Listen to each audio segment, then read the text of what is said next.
It's been about 40 minutes since my last video, and that seems like a fair amount of time until the next one. So, I've been asked to read Sonic fanfiction. I don't know why, but I have, so I'm gonna do it. Across the internet, there is plenty of Sonic fanfiction, such as Sonic being pregnant with Tails' baby, or the other way around. Why? Who knows? I don't, but I've seen rampantly across the internet Sonic crossover fanfiction. I'm gonna read some of that today. There's been a fair few of them, like the BlazBlue, or the iCarly, or the Lucky Star. I'm not reading those today. I'm gonna read Godzilla and Sonic Go to Disney World, Chapter 1 of 1.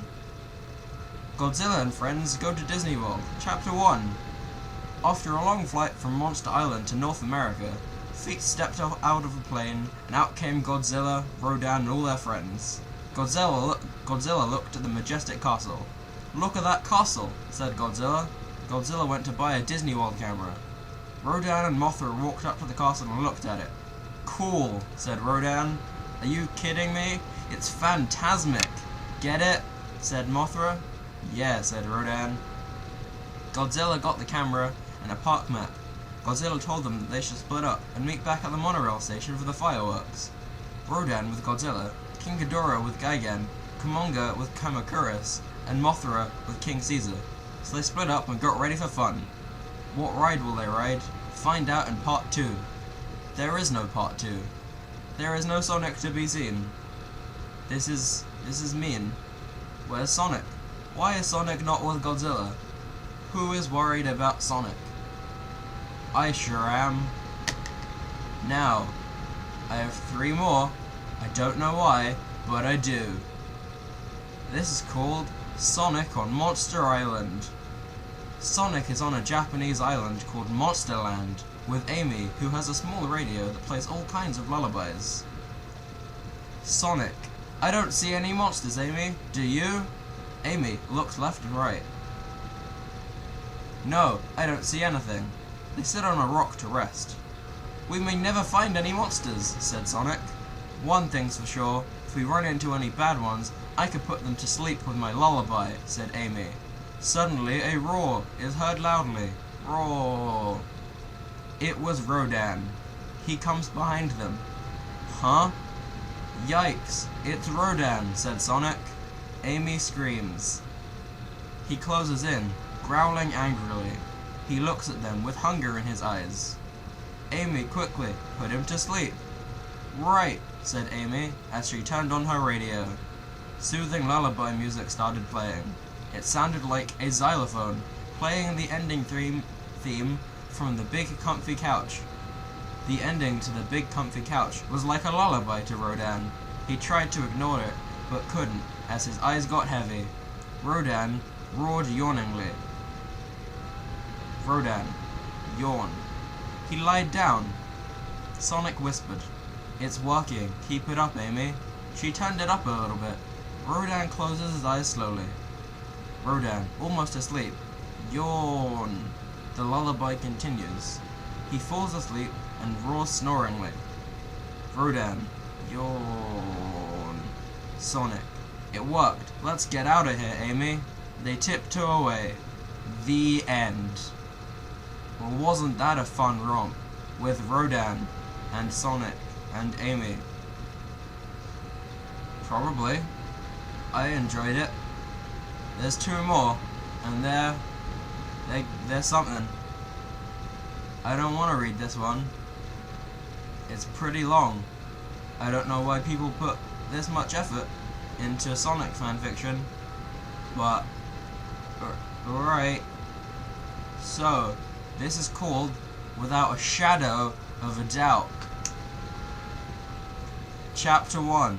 Prologue. There's only 1 chapter. Oh no, God no, there's 4 chapters. No, I'm only reading 1 chapter. And then you have to read it yourself. Because I'm promoting reading. Yeah. Anyway, Chapter 1. Prologue. Due to the current emergency situation, all phone lines have been suspended. With a sigh, Shinji put down the receiver. It's no use. It seems it's just us here, Shadow, he said, turning to his companion, a tall black hedgehog with red stripes, known as Shadow the Hedgehog. He noticed Shadow looking intently in the direction of the road behind them. What is it? For a moment. No, it's nothing, Shadow replied hesitantly. Then he turned back to Shinji. Are you really sure about this, Shinji? Shinji crouched down and fondly patted Shadow's head. Thank God. Thanks, Shadow, Shinji said, smiling. For what? For always being there for me.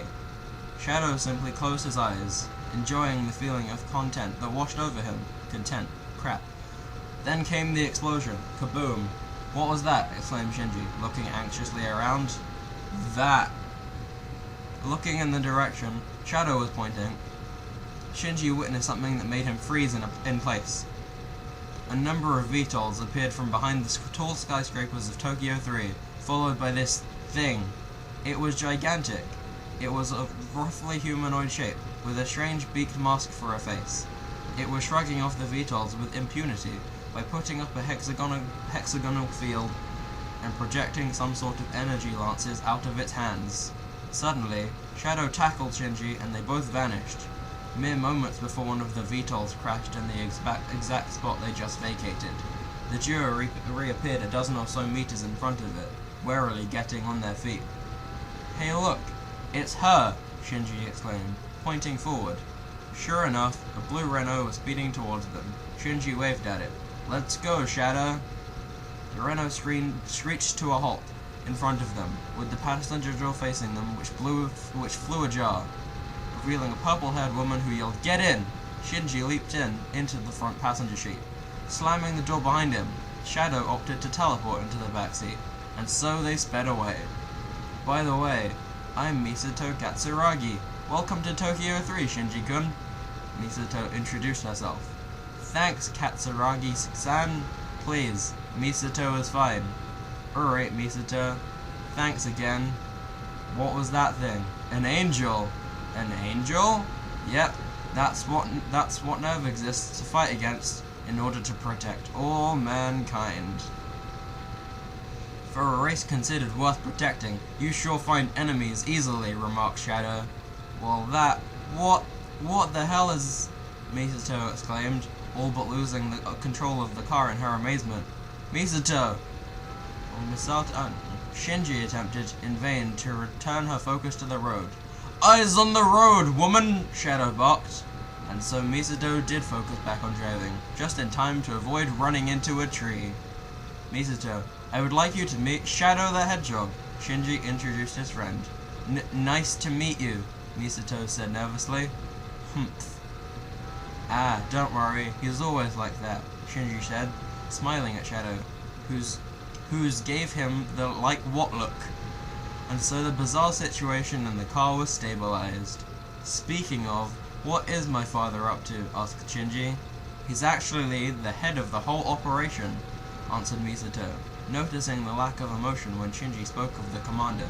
It was as if he was inquiring about a complete stranger. Oh, and he sent me this, Shinji said, handing Misato his Nerve ID. Sometime later, Misato stopped to take the stock of the angel situation. She watched silently through her binoculars for a minute, but then, no way! They're going to use an N2? Get down!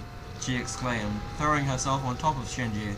The resulting shockwave was strong enough to lift up and send it spinning through the air. When the dust settled in, Shinji found his head pressed firmly into Misato's chest. Enjoying yourself? Asked Shadow. Only Shinji could discern the slight amusement in his voice. When they climbed out of the car, Misato was devastated at the amount of damage. They were able to get it going alright, after flipping it and borrowing some batteries. Alright, next stop, Nerve! Misato exclaimed, as she pushed the Renault to top speeds. To be continued. I'm not gonna read the rest of this, because I don't want to, and this is nearing 10 minutes. Now, that's the end of that, and I think I have to do a salute, but I really don't I am drained. That was too much. Why do people like Sonic so much? It's just... alright. Thanks for watching, I guess.